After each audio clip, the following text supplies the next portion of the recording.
تو نبی صلی اللہ علیہ وسلم نے فرمایا اتقوا النار ولو بشق تمرہ، صدقات و خیرات کا سب سے پہلا فائدہ کیا ہے؟ آپ کے دل میں دنیا کی محبت ختم ہوگی اور اس سے دنیا میں سکون ملے گا، آپ ریلیکس ہو جائیں گے۔ دیکھو کسی کو کسی سے عشق ہو گیا اور اس عشق کی مراد پوری نہیں ہو رہی، تو سکون کے لیے کیا کہا جائے گا؟ اس سے تعلق ختم کر دو، یہی کہا جائے گا نا، دوستی ختم کر دو تاکہ عشق ختم ہو جائے۔ اس وقت ڈپریشن اور اسٹریس کا سب سے بڑا سبب دنیا کی محبت ہے۔ انسان چاہتے ہیں میری ساری خواہشات پوری ہوں، موت کے لیے وہ ذہنی طور پر تیار نہیں ہے،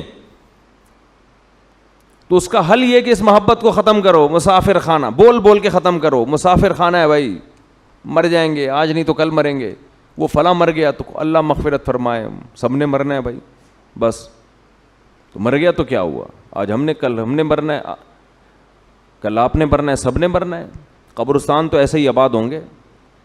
اصل تو ہماری وہ 6 فٹ کی، دیکھو راحت اندھوری کا شعر میں نے لائیو سنا تھا، 2 گز صحیح لیکن میری ملکیت تو ہے، اے موش تو نے مجھ کو زمیندار کر دیا، او کما قال،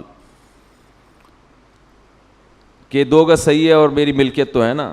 تو یہ شعر میں نے سنا، اور ابھی راحت اندھوری کہاں ہے؟ اسی 2 گز کی زمین میں۔ جب وبا آئی تھی کرونا کی تو راحت اندھوری کا شعر آیا تھا کچھ اس وبا کے بارے میں، اور اسی وبا سے راحت اندھوری کا انتقال ہوا کرونا میں۔ سمجھتے ہیں کہ نہیں؟ تو آدمی بتا رہا ہوتا ہے اور لیٹا ہوا ہوتا ہے قبر میں، تو سب مر مر کے بھر رہے ہیں قبریں، جا رہے ہیں دنیا سے۔ تو اس کا استحضار کرنا چاہیے، اور دل سے دنیا کی محبت نکالنے کے لیے وہ نوٹ خرچ کریں جس پر آپ کا دل سب سے زیادہ اٹکا ہوا ہو۔ سمجھتے ہو؟ حدیث میں آتا ہے کہ سب سے افضل صدقہ وہ ہے کہ جس میں صدقہ کرنے کا دل نہیں چاہ رہا ہو۔ بات آ رہی ہے سمجھ میں؟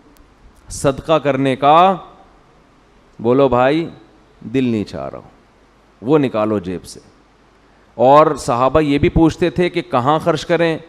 نبی نے فرمایا، ہاں پہلا فائدہ میں بتا دوں کہ دل کی اصلاح ہوتی ہے، دوسرا فائدہ ذہن کو سکون ملتا ہے، ڈپریشن اسٹریس ختم ہوتی ہے، تیسرا فائدہ اللہ کا غضب ٹھنڈا ہوتا ہے۔ گناہ انسان سے ہو جائے اللہ غضبناک ہوتے ہیں۔ آپ نے فرمایا آگ سے بچو، اگرچہ کھجور کا ایک دانہ صدقہ کر کے ہی ہو، کچھ نہ کچھ کرو صدقہ تاکہ اللہ کا غضب کیا ہو؟ ٹھنڈا ہو۔ تو بہت سارے ہیں، رمضان میں چونکہ نبی سخاوت کا دریا بنا کرتے تھے تو رمضان میں زیادہ کرنا ہے۔ کرنا کہاں ہے؟ یہ بہت اہم سوال ہے۔ سب سے پہلا حق اسلام نے آپ کے غریب ترین رشتہ داروں کا بنایا ہے۔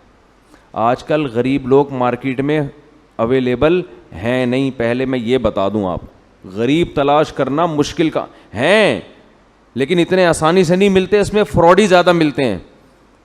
تو اگر رشتہ داروں میں کوئی واقعی مستحق ہے تو جنت کمانے کا اس سے بہتر موقع آپ کے پاس نہیں ہے۔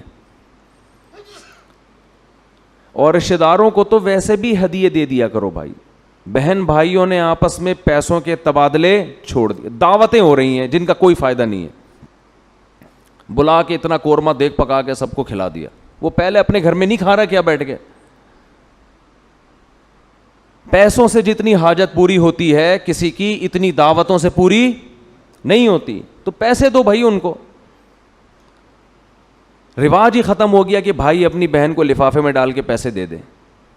اور رشتہ دار جو قریبی ہیں نا، ان کے لیے مستحق ہونا ضروری نہیں ہے، مستحق تو زکوٰۃ کے لیے ضروری ہے پھر، ورنہ زکوٰۃ ادا نہیں ہوگی۔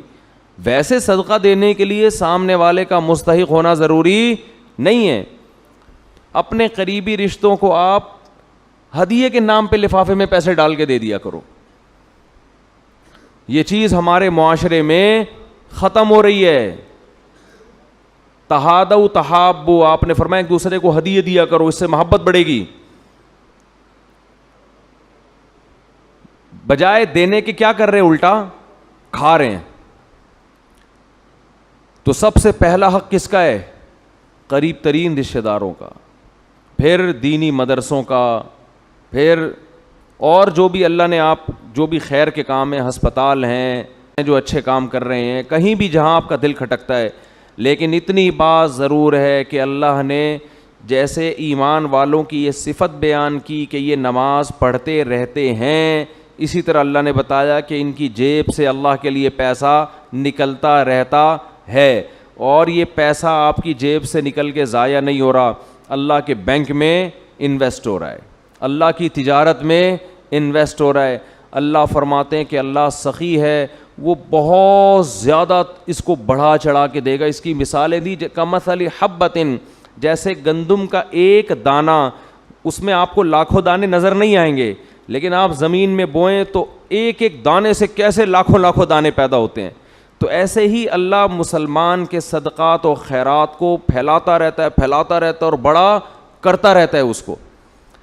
اللہ سے دعا ہے کہ ہمیں اس جہنم کی آگ سے بچنے کی فکر میں اللہ صدقات و خیرات کی توفیق عطا فرمائے۔